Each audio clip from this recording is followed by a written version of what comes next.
Hello दोस्तों, आपका स्वागत है हमारे YouTube channel smile with education. देखिए बच्चों, हम लेकर आ चुके हैं पॉलिटिकल चैप्टर 4 का लास्ट पार्ट। हमने यहाँ पर राजनीतिक दलों के बारे में, उन सब के बारे में पढ़ा था। अब हम पढ़ेंगे कि भारत में आजादी के बाद जो दल थे उनके बारे में। तो आजादी के बाद शुरुआती दिनों से लेकर 1977 यानी 1977 भारत में केवल कांग्रेस पार्टी की सरकार बनती थी, है ना। 1977 से 80 के बीच जनता पार्टी की सरकार बनी और 1989 तक कांग्रेस की सरकार बनी। यानी इस तरीके से चलता रहा क्रम, क्योंकि उस समय केवल कांग्रेस पार्टी राष्ट्रीय पार्टी के रूप में थी। फिर 2 साल के अंतराल के बाद 1991 से 1996 तक कांग्रेस की सरकार रही और फिर अगले 8 वर्षों तक गठबंधन की सरकारों का दौर रहा। गठबंधन की सरकारें यानी एक के साथ दूसरी मिलकर 2004 से लेकर के 14 तक कांग्रेस पार्टी की सरकार रही, अन्य पार्टियों का गठबंधन था। और 2014 में 18 वर्षों के लंबे अंतराल के बाद किसी पार्टी को पूर्ण बहुमत मिला और वे अपने दम पर सरकार बना पाई, जो है बीजेपी पार्टी। अब आता है भारत में राष्ट्रीय दल।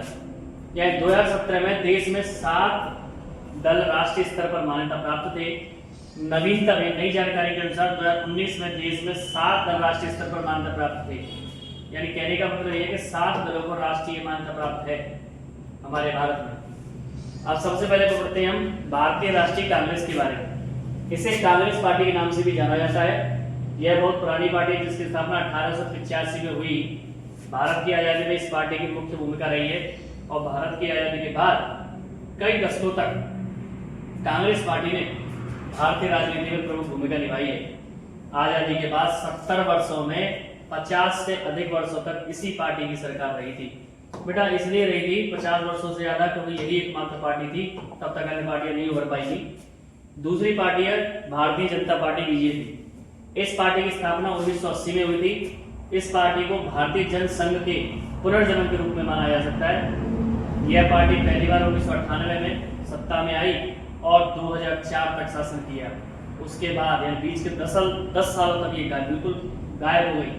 उसके बाद ये पार्टी 2014 में सत्ता में फिर से वापस आई और हाल ही में 14 से लेकर अब तक सत्ता में बनी हुई है। अगर ये बेटा बीएसपी बहुजन समाज पार्टी, इस पार्टी की स्थापना काशीराम, मैं लिख देता हूँ, टाइपिंग मिस्टेक हो गया है, काशीराम के नेतृत्व में 1984 में हुई थी। यह पार्टी बहुजन समाज के लिए सत्ता चाहती है। बहुजन समाज में दलित, आदिवासी, ओबीसी और अल्पसंख्यक समुदायों के लोग आते हैं। इस पार्टी की पकड़ उत्तर प्रदेश में बहुत अच्छी है और ये उत्तर प्रदेश में 2 बार अपनी सरकार भी बना चुकी है मायावती जी के राज में। अगला है राष्ट्रवादी कांग्रेस पार्टी। कांग्रेस पार्टी में फूट के परिणाम स्वरूप 1999 में इस पार्टी का जन्म हुआ। यह पार्टी लोकतंत्र, गांधीवाद, धर्मनिरपेक्षवाद, समानता, सामाजिक न्याय और संघीय ढांचे की वकालत करती है। यह महाराष्ट्र में काफी शक्तिशाली है और इसको मेघालय, मणिपुर, असम में भी समर्थन प्राप्त है। तो ये हम राष्ट्रीय पार्टियों की एक आम बात कर रहे हैं। अब पढ़ते हैं कि राष्ट्रीय दलों के सामने आने वाली चुनौतियां क्या है। एक तो है बेटा वंशवाद की चुनौती। वंशवाद कैसे? ये राजा का बेटा राजा, नेता का बेटा नेता, ये पीढ़ी दर पीढ़ी, ये वंशवाद कहलाता है। पारदर्शिता का अभाव, पारदर्शिता बोलते हैं यानी उसमें हम यही परख नहीं कर पाते कि ये पार्टी हमारे लिए अच्छे से काम कर रही है या केवल अपने लिए। आंतरिक लोकतंत्र का अभाव, विकल्पहीनता, यानी कभी कभी हमारे सामने ये परेशानी आ जाती है कि हम चुन ही नहीं पाते किसी व्यक्ति को और किसी पार्टी को। और आपराधिक तत्वों की घुसपैठ, यानी आपराधिक तत्व यानी हो सकता है उस पार्टी में जो लिप्त नेता है तो किसी न किसी रूप में मुकदमों में या आपराधिक मामलों में लिप्त हो। अब राजनीतिक दलों को कैसे सुधारा जा सकता है, उसके लिए हाल ही में उठाए गए कदम। एक तो दल बदल विरोधी कानून, यानी अगर कोई नेता किसी दल को छोड़ करके, किसी पार्टी को छोड़ करके दूसरी पार्टी में जाता है तो उसको उस पार्टी में जगह नहीं दी जानी चाहिए।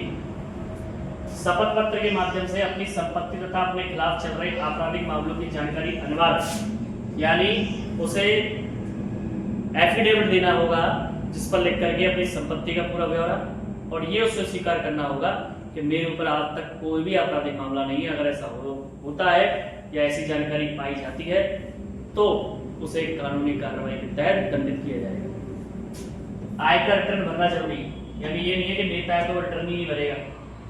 अब आता है बेटा भविष्य के लिए सुझाव। भविष्य के लिए क्या है कि सदस्यों का रिकॉर्ड रखना चाहिए, महिलाओं के लिए आरक्षित सीट रखनी चाहिए, और चुनाव का खर्चा सरकार को उठाना चाहिए, क्योंकि जब लोग उठाते हैं, राजनीतिक दल उठाते हैं, तो अंधाधुंध पैसा खर्च करते हैं, उसकी भरपाई महंगाई के रूप में करते हैं। चौथा है लोगों की भागीदारी बढ़ाकर, यानी चुनावों की प्रक्रिया में लोगों को हमें साथ रखना चाहिए। तो इस प्रकार ये हमारा चैप्टर पॉलिटिकल साइंस का चैप्टर 4 फिनिश होता है। आशा करता हूँ आपको पसंद आया होगा। चैनल से जुड़े रहिए, लाइक कीजिए, शेयर कीजिए, सब्सक्राइब कीजिए और इसे प्रमोट करना ना भूलें। Stay healthy and stay fit. जय श्री श्याम।